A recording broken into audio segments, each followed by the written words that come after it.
Hello students, I'm going to tell you a little bit more about research. I'm going to go ahead and start on Canvas, on the Canvas page, and then the library resources, click there. And then I'm going to go ahead and go down to the A through Z databases. And I want to show you a little bit more about my research process. So I went back down to CQ Researcher, and again, I'm going to go ahead and read through, and I'm going to choose the things that I think I might need. So I'm going to go through and read through the actual article and copy and make sure to cite. So make sure you go up and you actually click for the citation. And I'm going to put that in my my document. So I have a little document where I keep all of the citations and all of the research that I'm planning on doing, making sure everything stays together underneath one citation. So I kind of wanted you to see that. And then I went through and I actually started doing some new search terms because I didn't like what I was getting. I also changed the search date so that I could do something between about 2017 and 2021 so that I could get a little bit more relevant. As I go through, you'll see that I get some other articles and I kind of skim through them. Notice I kind of very quickly go through. Obviously, this is done very quickly. I think I did this research over about 10 hours total. And if you notice, look how I really look at the titles. I click at them. I try to figure out, okay, is that something I'm really going to want? I read the summaries over and then I see what's available. Go through it, and then I'm going to read and skim the abstract. So make sure you kind of get a general idea before you spend too much time reading the entire article. And then you'll see me just kind of going through and continually like looking at the different information that I have, only clicking on relevant information.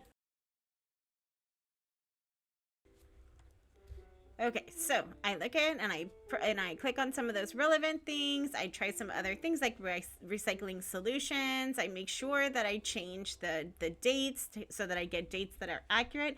And then I found this Frontline movie that I thought was really good, and I actually played it. I believe that there's a link to it on my document. And then I created a brand new document. I made sure that I titled it Plastic Wars Notes, and I took some notes on it as I was going through. So this is a 50-minute video. So obviously I did not spend 50 minutes right here putting all my notes, but you can see how I kind of did it at the same time.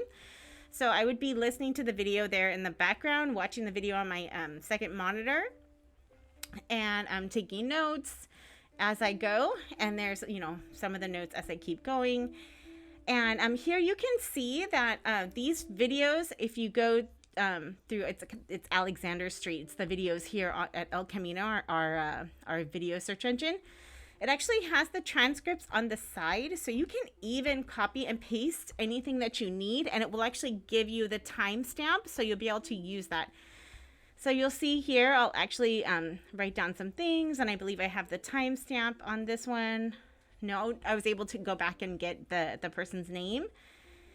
And as I watch through, you see me like kind of highlighting, and I actually copy and paste it on there, and I have the timestamp, so it'll be a lot easier. And so you just want to make sure you take notes and know more or less where you can find it there in the video. And so here you'll see me kind of going back through, copying it. You can just copy, you paste it, and you can put it directly onto your document. And then you can use that later on. Make sure though, when you put that into an actual paper, you change all the settings. And then I just wanted to quickly show you that you can actually use EasyBib as an add-on there for Google Docs. And I'll make another video about this later, but just so you can kind of see that as I went, I used EasyBib for an additional article that I found. And just to show you that it doesn't always have the correct information.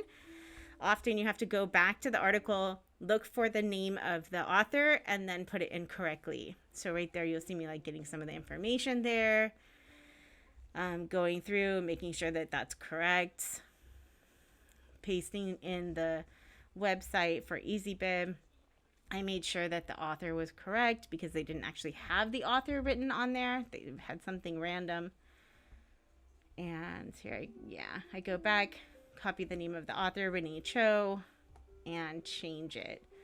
So I'll go ahead and add that bibliography to my document. And then I actually had to rearrange the whole thing. So just know that If you do use EasyBib, it's not always going to work, and you really do need to use the citations from the ECC database if you have them, okay? All right, with that, I wish you guys the best. Good luck researching.